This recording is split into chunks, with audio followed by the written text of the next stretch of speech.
Kick up the leaves and the magic is lost. Tell me your blue skies fade to gray. Tell me your passion's gone away, and I don't need no carrying on. On my trips back to the Middle Georgia area, I occasionally drive by Houston Lake Country Club in Perry. My memories are strong here at this place, where going back to preschool and elementary days when I would come here often to swim or fish or eat at the restaurant. And then in 9th grade, I was introduced to golf and quickly became a fanatic. So over the next 4 years, I spent hundreds of days at this place playing the game on this course. You know, places are fascinating. There's a place associated with everything that has ever happened to us on this earth. Every aspect of who we are has come into existence or has been shaped at a particular place on this earth. We've all been uniquely defined at some particular location, many of them all around the globe. Yet, you know, it really hasn't been the places that have defined us.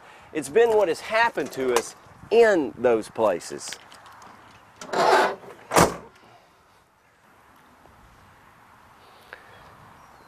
This golf course is like that for me. Although I hit tens of thousands of golf balls on this property, golf is not what I remember most about this place. Instead, it's what happened to me on my spiritual journey. As a 16-year-old, Houston Lake Country Club became the place of hunger for me.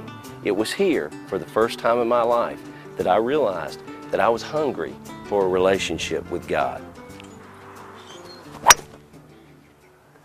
Hunger's a driving force in our life, isn't it? From the time we're born into this world, we're born screaming to satisfy the hunger pains that we feel in our lives. Then every day for the rest of our lives, we find ourselves adjusting our schedule in order to satisfy the physical hunger pains that we feel. But in 1979, I wasn't feeling empty in my stomach. Instead, I was feeling empty in my soul. Now, those soulish hunger pains weren't anything new for me. I'd been sensing them for years and trying to make them go away with pleasure and fun.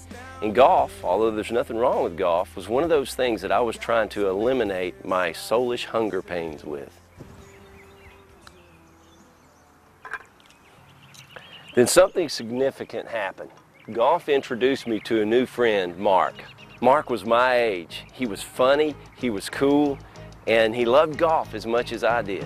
But there was something different about Mark. It was refreshing, it was compelling, it was exciting, but I couldn't exactly figure out what it was, and I was hungry to know.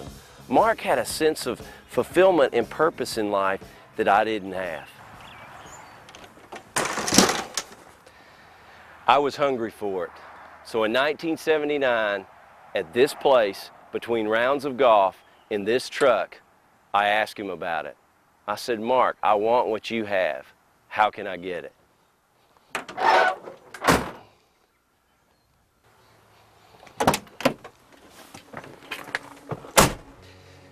This place had become significant for me. It had been a good day, but it had also been a bad day, because this place never became the place of answers. What Mark told me that day didn't make any sense.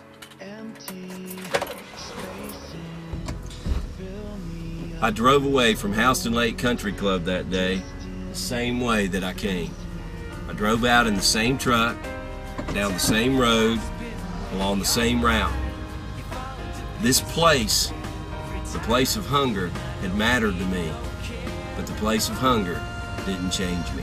'Cause you had a bad day, you're taking one down, you sing a sad song just to turn it around. You say you don't know, you tell me don't lie, you work on a smile and you go for a ride.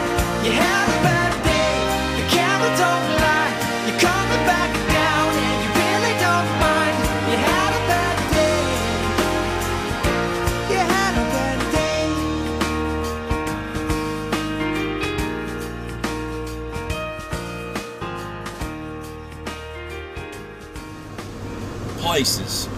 Places that matter. What had revealed itself in the place of hunger continued to grow inside of me. Months went by. Then early one Sunday morning, the phone rang. Answering the phone that day would lead me to a place that I'd never been before. You see, on the other end of the phone that day was my cousin Clay. Clay told me he was playing and singing with a band that would be performing at a local church at the 11 o'clock service. Would I please come? A church. Church didn't have very good thoughts and memories for me at that time, but Clay and I had been hunt partners on a few occasions, and I liked him. So I pushed back my feelings in church, and I drove to this place, Christ United Methodist Church of Warner Robins, Georgia. This place was about to become significant for me. The service itself that day wasn't very memorable, but what Clay asked me at the end of the service marked my soul. When the music was over, there were groups of 2 or 3 people at the front praying with each other and talking. Clay came out to where I was sitting, and he quietly asked me, "Billy, do you know for sure if you died today, you would go to heaven?" Now, heaven, that was a place of significance. I knew enough about the Bible to know that the Bible taught that there was heaven, the place of God and the angels, and then there was a place called hell for demons and Satan and his followers. And then there was the universe, our place of existence that we could feel and touch and explore. And so intuitively, I bought into all of these 3 places, and my response to Clay that day was, "Clay, I know for sure that if I died today, I would not go to heaven. I would go to hell." Now, here was what I remember about that day. Clay prayed for me, and he prayed with me, and I repeated some prayers and some words that indicated I was giving control of my life to Jesus Christ. But that was not the significance of this place. The significance of Christ United Methodist Church of Warner Robins, Georgia, the significance of this location happened when I climbed into my dad's truck and I drove off of this parking lot.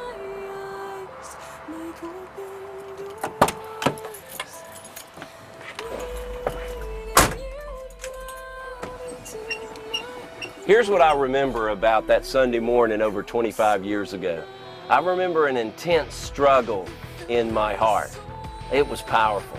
I remember the struggle in my soul of realizing I was hungry in my soul, a hunger that I finally knew only Jesus Christ could fill. I remember the thoughts in my mind saying to God, "Lord, I'm willing to give you 90% of the control of my life. I just don't want you to be the boss and director."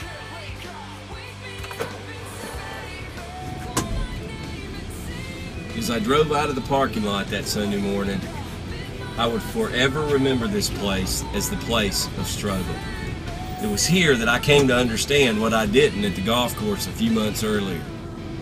It was here that I realized that what my friend Mark had and what my cousin Clay had that I didn't have was a personal relationship with Jesus Christ. This place was the place of struggle for me. It was here that I clearly rejected Jesus Christ. Show me what it's like. The last one standing. And teach me wrong from right. And I'll show you what I can be. And say it for me, say it to me. And I'll leave this life behind me. Say it if it's worth saving me. Places can be powerful influencers in our lives, both positively and negatively. I suppose, though, for most of us, many places are more neutral than anything else. That's what the building of First United Methodist Church of Warner Robins, Georgia was for me. I'd had some good times there, but mostly my times were boring and predictable.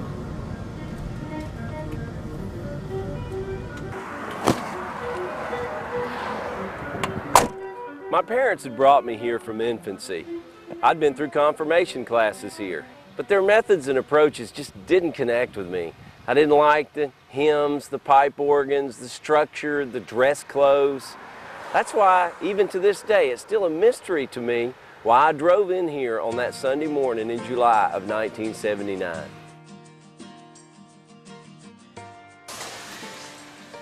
Church was about a once-a-month journey for me in those days. In about a month, I was going to turn 17 years old and shortly thereafter begin my senior year in high school.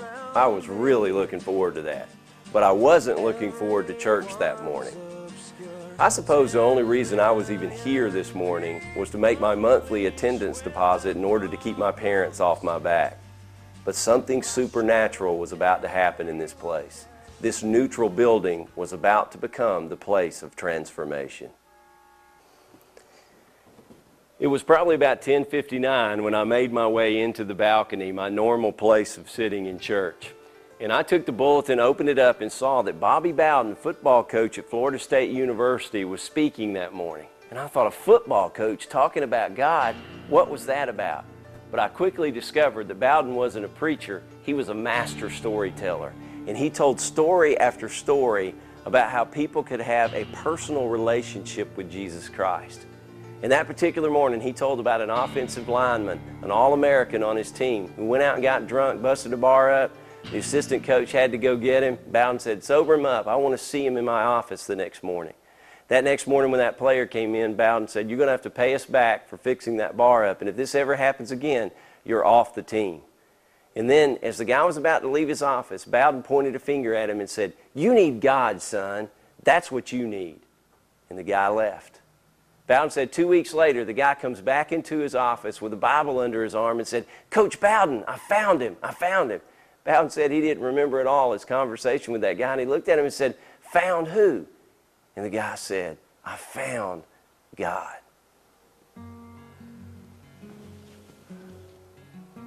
So here I sat, hungry for God, but struggling with God. I knew the message was for me that July day. It was right at 12 noon, and I knew I needed God. I knew I needed to accept His will. I knew in this place, right here, that I needed to surrender control of my life to Jesus Christ. And then an unusual thing happened. A challenge was given. A challenge that was extremely rare in First United Methodist Church of Warner Robins, Georgia. A challenge that flowed through a football coach with the assistance of the pastor of the church. A challenge, though, that I knew was exactly to me from God. If anyone wanted to be changed by Jesus Christ, then that person needed to leave the place where they were seated and come down front to the altar and pray with the pastor. I stood with everyone else as we all began to sing a hymn, and then I did it.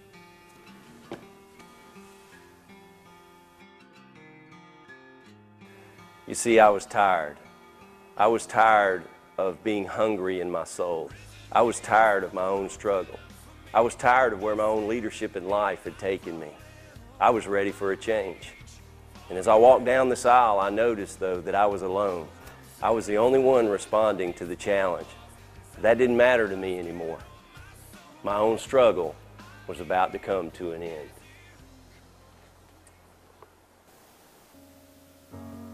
So it was here, in this place, at this altar, that I fed my hunger with the presence of God.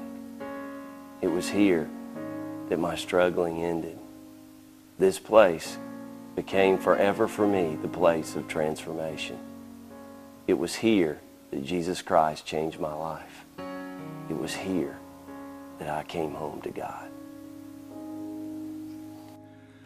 I once was lost, but now I'm found.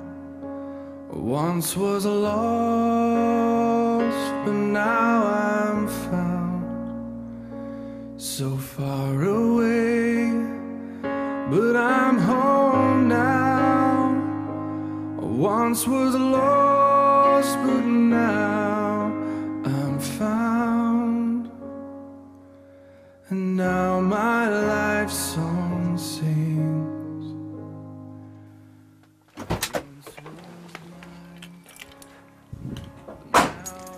Where are some of your places that hold your spiritually defining moments? Jesus Christ said that no person can come to Him unless the Father God draws him or draws her to Himself. Where are the places that hold your spiritually defining moments where you felt God drawing your heart to Him?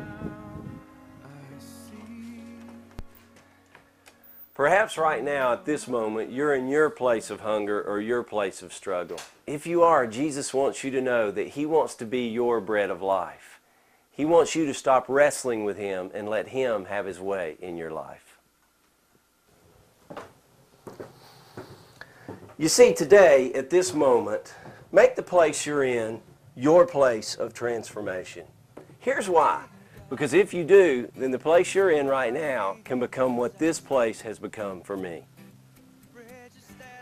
This is the bedroom downstairs in my parents' house in Warner Robins, Georgia, where I woke up Monday morning of July of 1979, one day after my transformation.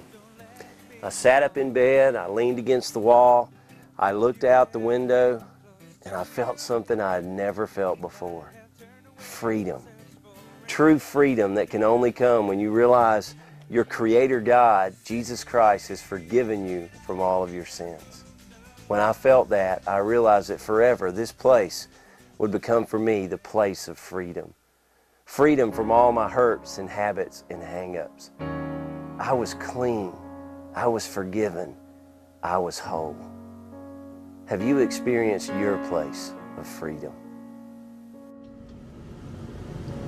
Hunger, struggle, transformation, freedom. These can happen to anyone, anytime, any place. Which one will happen for you today? It's up to you. You can experience the life-changing power of Jesus Christ. This could be the time, and this could be the place.